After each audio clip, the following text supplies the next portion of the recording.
Chers frères et sœurs, nous sommes entrés dans la semaine sainte, le cœur de notre foi chrétienne. Ce dimanche est un jour de profond paradoxe. Et je qualifiais il y a 2 ans de cela, quand j'étais encore à Abidjan, de dimanche d'hypocrisie. Ce dimanche, en fait, révèle un peu la vie de chacun de nous avec Dieu. Tous nous proclamons que Jésus-Christ est notre Seigneur, que nous l'aimons, mais nos actes montrent le contraire. Tout à l'heure, c'est vrai qu'ici on ne sent pas beaucoup, mais en Afrique, c'est avec fanfare. On danse donc, le prêtre s'est vraiment agité comme la foule qui en son temps accueillait Jésus avec des danses. Et cette foule criait « Hosanna au Fils de Dieu ». Et dit « Non, c'est notre Messie ». Et quelques jours après, c'est cette même foule-là qui va crier « Crucifiez-le ». C'est pour cela que j'ai parlé de dimanche d'hypocrisie. Et aujourd'hui, je parle de dimanche de paradoxe. Nous commençons par acclamer Jésus avec des rameaux à la main, chantant Hosanna au Fils de Dieu, Fils de David. Puis quelques instants plus tard, tout à l'heure, nous crions avec la foule. Et j'ai beaucoup aimé que c'est la foule même qui répond, crucifiez-le. Nous passons de la joie à la trahison, de l'enthousiasme au rejet, de la lumière à l'ombre. Quelle incohérence! Et pourtant, n'est-ce pas le reflet de notre propre cœur?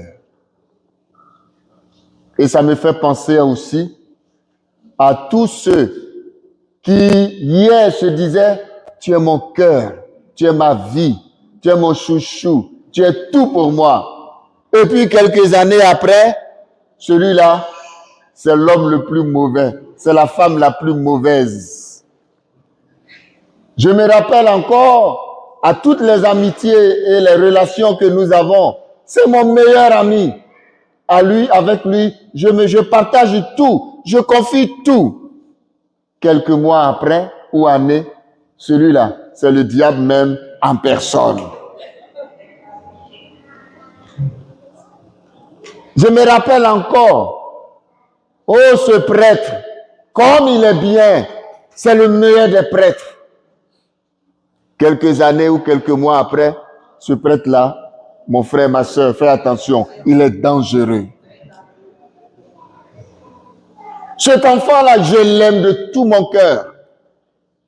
Ah non, c'est l'enfant de ma vie. Il est tout pour moi. Ce petit-là me donne tellement de joie. Quelques années après, je regrette d'avoir mis cet enfant au monde.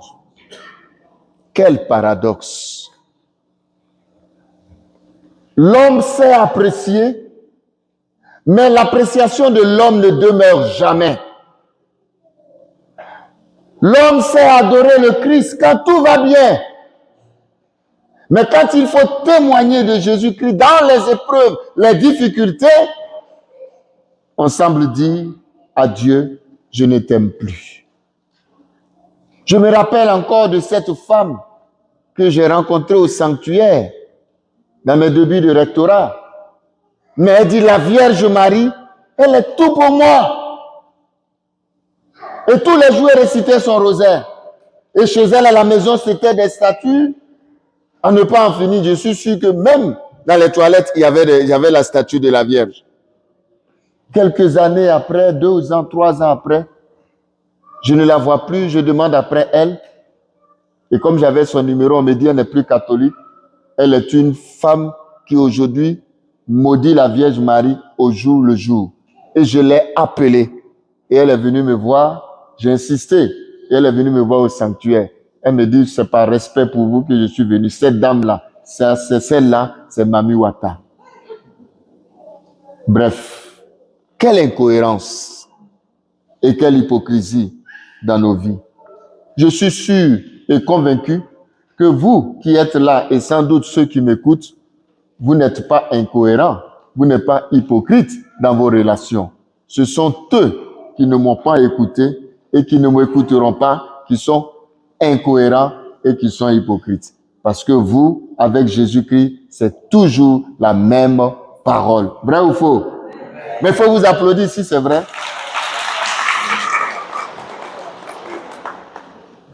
Ce peuple attendait un Messie glorieux. Mais voici que quelques jours après avoir acclamé ce Jésus-Christ, ce même peuple le condamne. Comment expliquer un tel revirement? Comment pouvons-nous expliquer un tel revirement? Et je me pose la question, comment est-ce que nous aussi, dans nos relations avec Jésus-Christ, avec Dieu, avec les autres, comment sommes-nous arrivés à un tel revirement? La question est que chacun de nous se pose, doit se poser absolument et donner une réponse. Est-ce que je ne suis pas hypocrite envers Dieu? Est-ce que ma relation avec le Christ n'est-elle pas une relation, je dirais, paradoxale? Et même dans nos relations. Le pape Benoît XVI, que j'affectionne beaucoup, disait ceci. Il écrivait en disant, ce qui s'est passé, donc, au temps de Jésus, comme ce que nous vivons, est un renversement tragique. L'attente d'un Messie puissant s'est brisée devant le serviteur souffrant. Parce qu'ils ne peuvent pas comprendre, comme nous avons vu dans la première lecture, on attendait un Messie fort. Et voici ce Messie qui se laisse torturer, qui se laisse abattre. Frères et sœurs, n'est-ce pas là aussi notre propre histoire? Nous aussi, nous pouvons être fervents un jour et tièdes ou infidèles le lendemain. Nous proclamons Jésus comme notre Seigneur le dimanche et puis nous l'ignorons dans nos choix, nos priorités, nos relations en semaine. Le dimanche, comme aujourd'hui, tout à l'heure, si je dis prions, Seigneur Jésus-Christ, on va entendre, et j'aime bien quand le renouveau prie, on dit tout le monde prie à haute voix. De temps en temps, quand je prie avec eux, moi je ne prie pas, j'écoute ce que les autres disent, mes voisins disent. Mais tu entends, Seigneur Jésus-Christ, tu es le Dieu qui m'a béni. Tu es le Seigneur de Seigneurs. C'est toi qui as fait le ciel et la terre. Tu connais mes problèmes. Tu connais ma vie. Tu es net, tu es l'unique sauveur. C'est toi qui peux me libérer. C'est toi, il n'y a personne d'autre. Il n'y a personne d'autre. Et quand ils sortent en semaine, Jésus, il y a quelqu'un d'autre. Il n'y a pas que toi. Nos actes et nos vies disent le contraire. J'ose croire que vous n'êtes pas concernés. Et c'est ce que dira le prophète Isaïe. Ce peuple m'honore des lèvres, mais son cœur est loin de moi. Voilà le résumé au fond de ce dimanche. Nous honorons Jésus-Christ, nous adorons le Christ, nous choisissons le Christ sur nos lèvres, mais notre cœur n'appartient pas à Jésus. Par nos compromis, notre égoïsme, nos refus de pardonner, nous disons aussi crucifie-le. Chaque fois que nous choisissons le péché plutôt que sa lumière, nous aussi nous sommes comme ce peuple et nous disons crucifie-le. J'ose croire qu'avec la retraite, la récollection que nous avons eue au début du temps de carême, j'ai dit que tout le monde devrait pardonner. C'est pas vrai? Qu'on devait se réconcilier. Et vous m'avez dit, oui, mon Père. Et vous avez dit à Jésus, oui, n'est-ce pas? Nous commençons la semaine sainte. Si tu n'as pas pardonné, il ne faut pas venir le jour de Pâques, le dimanche de Pâques, bien habillé, bien endimanché, habit blanc, chapeau, que ne sais-je, chaussures, pour venir te mettre dans la foule, pour venir gâcher notre fête. Chaque fois que nous refusons de pardonner, chaque fois que nous refusons d'aimer, de faire du bien, de choisir le Christ, nous sommes comme cette foule et nous trahissons le Christ en disant « crucifie-le ». Comme le disait Saint François de Sales, il dit « il y a des chrétiens de palais, palais du roi, doux et pieux en parole. » Il y a des chrétiens, je reprends, il y a des chrétiens de palais, doux et pieux en parole. Ils parlent bien. Mais qui crucifient le Christ par leur conduite. C'est pas moi qui le dis. Saint François de Sales. Il dit, il y a des chrétiens de palais, doux et pieux en parole, mais qui crucifient le Christ par leur conduite. Mais la bonne nouvelle, c'est que le Christ ne nous rejette pas pour nos incohérences. Il les porte, il les assume, il les sauve. Sur la croix, il dit encore, Père, pardonne-leur, ils ne savent pas ce qu'ils font. Il n'a pas cessé d'aimer, même trahi, abandonné, bafoué. Sa fidélité dépasse notre infidélité. Si nous pouvons être comme le Christ, celui qui t'a bafoué, celui qui t'a rejeté, la foule qui a rejeté le Christ, la foule qui a bafoué le Christ, tous ceux qui l'ont crucifié, le Christ a dit quoi? Père, pardonne-leur, ils ne savent pas ce qu'ils font. Mais toi, tu ne peux pas dire ça à ton frère. Tu ne peux pas dire ça à ta soeur. Tu ne peux pas lui dire, je te pardonne, ou Seigneur, pardonne. En fait, il ne sait pas. Elle ne sait pas ce qu'il fait. Mais c'est telle affaire qui ne finit jamais. L'attitude du Christ doit être notre attitude. Il nous a pardonné notre hypocrisie, notre incohérence. Il nous pardonne et il a assumé cela. C'est ce que le Christ demande à chacun de nous. Alors, frères et sœurs, laissons tomber les rameaux de façade.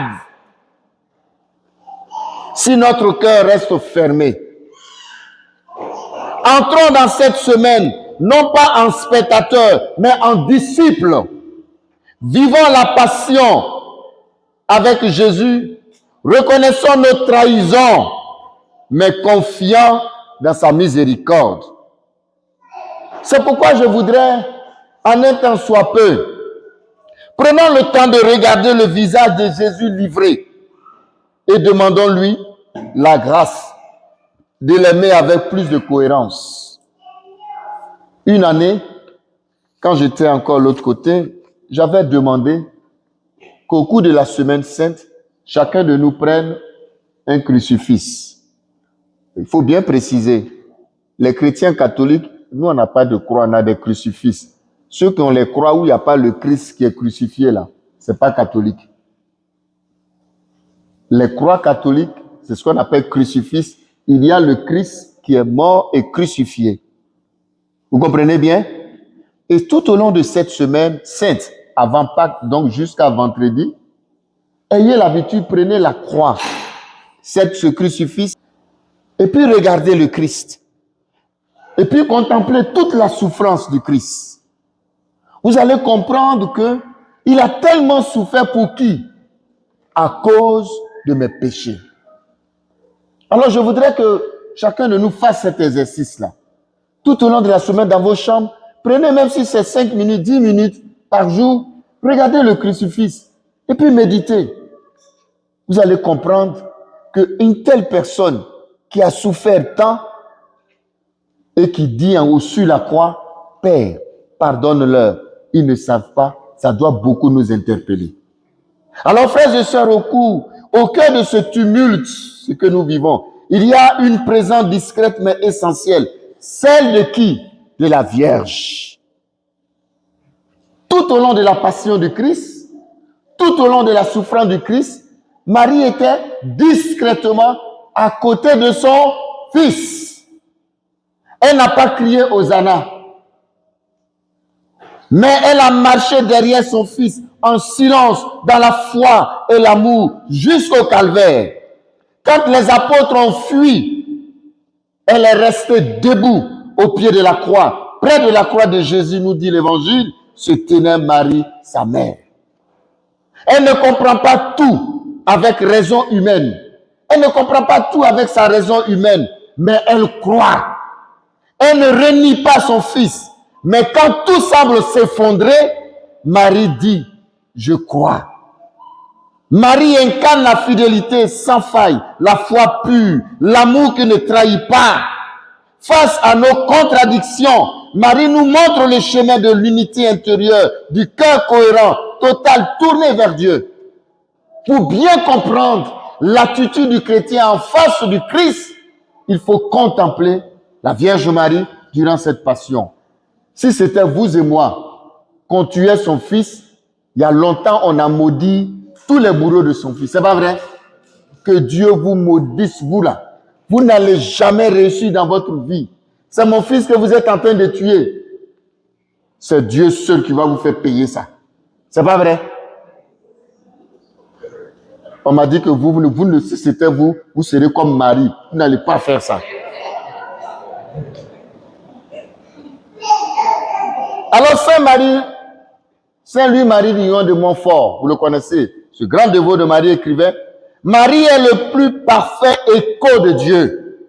Elle ne dit rien, elle ne fait rien que ce que Dieu dit et fait. Ce que le Christ recommande, ce que le Christ a enseigné, c'est ce qu'a vécu Marie. Et ce que le chrétien doit dire, c'est ce qu'a dit Marie. Elle ne cherche ni sa gloire, ni sa propre volonté. Elle s'efface pour que Jésus soit vu, aimé et suivi. Et c'est cela, la foi de chacun d'entre nous. Alors, chers frères et sœurs, au cours donc de cette semaine, je vous donne un deuxième exercice. Le premier, c'est quoi? Contempler le crucifix. Et puis, à partir de ce crucifix, retenez toutes les paroles du Christ et contempler la souffrance qui doit nous amener à aimer. Le deuxième exercice, c'est simple. Pose-toi la question. Est-ce que tout au long de cette semaine, pose-toi la question, ne suis-je pas hypocrite envers Jésus-Christ, envers mes frères et sœurs? Est-ce que ma vie n'est pas une vie hypocrite? Est-ce que quand je vois mon frère ou ma sœur, je lui fais un beau sourire, je vois mes dents blanches, quand il tourne son dos, moi ce maudit là. Quand je vois mon frère ou ma sœur, je fais semblant de l'aimer. Mais au fond de mon cœur, je lui souhaite du mal. Est-ce que ma vie n'est pas hypocrite envers Jésus-Christ? Moi qui viens à l'église, moi qui prie. Mais est-ce que mes actes, ma vie de tous les jours ne trahissent pas Jésus? Est-ce que dans ma relation avec mes frères et mes sœurs, est-ce que je ne suis pas hypocrite? Voilà le deuxième exercice. Suis-je hypocrite? Oui ou non? Si je me rends compte que je suis hypocrite, je change de vie. Frères et sœurs, recueillons-nous et prions avec Marie. Je fais une petite prière, composer une petite prière adressée à la Vierge Marie pour chacun de nous, pour qu'elle puisse nous aider à vivre cette semaine sainte. Recueillons-nous et prions. Sainte Marie, Mère des douleurs et de l'espérance, toi qui as suivi Jésus jusqu'à la croix, sans jamais te détourner, apprends-moi la fidélité dans les épreuves. Apprends-moi à aimer sans trahir, à croire sans comprendre. Et conduis-moi, malgré mes incohérences et mon hypocrisie, jusqu'au cœur transpercé de ton Fils, lui qui m'aime et m'attend. Amen.